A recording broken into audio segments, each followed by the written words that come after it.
ចាជំរាបសួរនាងខ្ញុំឈ្មោះអ៊ុំសុគន្ធធារីជាអ្នកម្ដាយរបស់កូន2នាក់កូនទាំង2នាក់ហ្នឹងគឺសុទ្ធតែជាសិស្សនៅសាលាសិទ្ធិដាទាំង2នាក់ហើយបើសិនជាសួរខ្ញុំថាតើសាលាអាចជួយអីគេដល់ឪពុកម្ដាយបានខ្លះក៏ប៉ុន្តែសម្រាប់ខ្ញុំសាលាជួយបានច្រើនដែលយើងមើលទៅឃើញតិចតួចក៏ប៉ុន្តែក៏ពិតវាច្រើនខ្លាំងណាដោយសារអីសាលាមានវិធីសាស្ត្រល្អៗដែលអភិវឌ្ឍដល់ខួរក្បាលខាងស្ដាំរបស់ក្មេងការចងចាំភាពឆ្លាតវៃនិងការសម្លាសម័យអីទាំងអស់ហ្នឹងអញ្ចឹងនៅពេលដែលគាត់រៀនបានប្រហែលជាកន្លះឆ្នាំគឺខ្ញុំឃើញមានការផ្លាស់ប្ដូរគួរឲ្យកត់សម្គាល់ខ្លាំងមែនតើណាទី1គឺតាក់ទងទៅនឹងសមត្ថភាពនៅក្នុងការប្រើប្រាស់រាងកាយរបស់គាត់ដោយឧទាហរណ៍ក្មេងគាត់ត្រូវចេះអង្គុយចេះវាចេះឈរចេះដើរចេះរត់អីអញ្ចឹងណាចាហ្នឹងគឺខ្ញុំសំដៅទៅលើនឹងឧទាហរណ៍ដូចជាការប្រើម្រាមដៃអីជាដើមហើយការប្រែប្រួលសំខាន់មួយទៀតដែលខ្ញុំដែលជាឪពុកម្ដាយហ្នឹងគឺរំភើបខ្លាំងមែនទែនហើយសប្បាយចិត្តហ្នឹងគឺ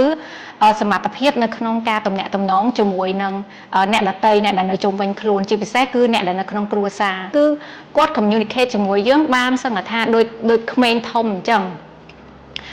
អ្វីដែលយើងនិយាយទៅគាត់អ្វីដែលយើងពឹងឲ្យគាត់ជួយធ្វើគឺគាត់យល់យើងបានទាំងអស់យល់សង្កថា 90% ជាងហើយអញ្ចឹងខ្ញុំលើកទឹកចិត្តឲ្យឪពុកម្ដាយទាំងអស់បើសិនជា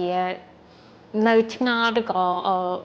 មានសំណួរអីអញ្ចឹងអាចសាកសួរព័ត៌មានមកសាលាហើយ